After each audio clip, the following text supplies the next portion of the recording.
Lesson 155. J'aime aimer. Francois, in this lesson, we're talking about another way to use the verb j'aime or aimer. Aimer is coming from the word amour, which is love.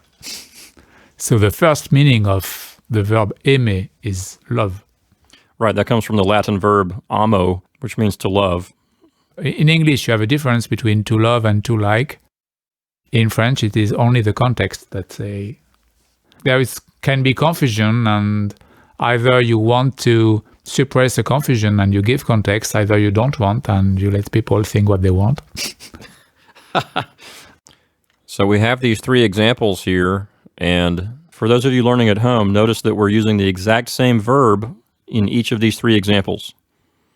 So Francois, take us through each example and help us catch the difference in meaning, in context. Well, first one is easy. J'aime la plage. It's a thing, so it's more I like the plage. You can emphasize and I like very much, or j'aime beaucoup la plage, but you won't say I love the beach. So beaucoup means very much. A lot, yes. Or a lot, okay.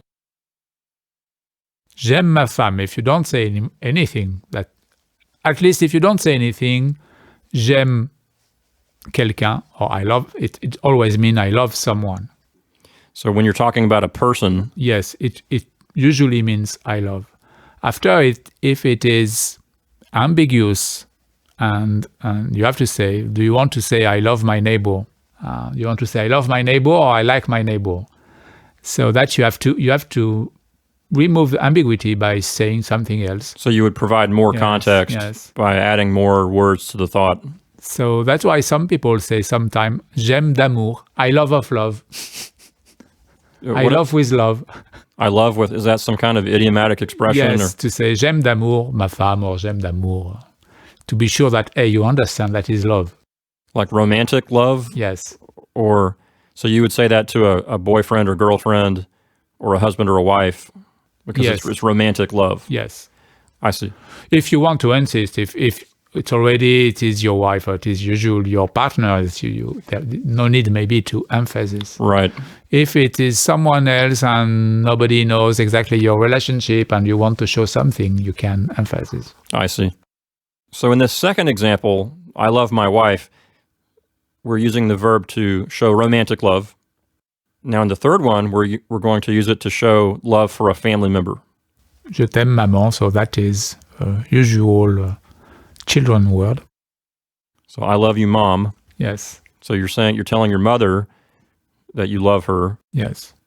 So this word is very versatile. In each of these three examples, we're using it a different way.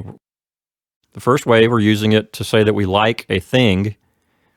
In the second example, we're saying that we love someone romantically. And then in the third example, we're using it to express familial love for just a family member. So we have three different ways to use the word right here in this one lesson.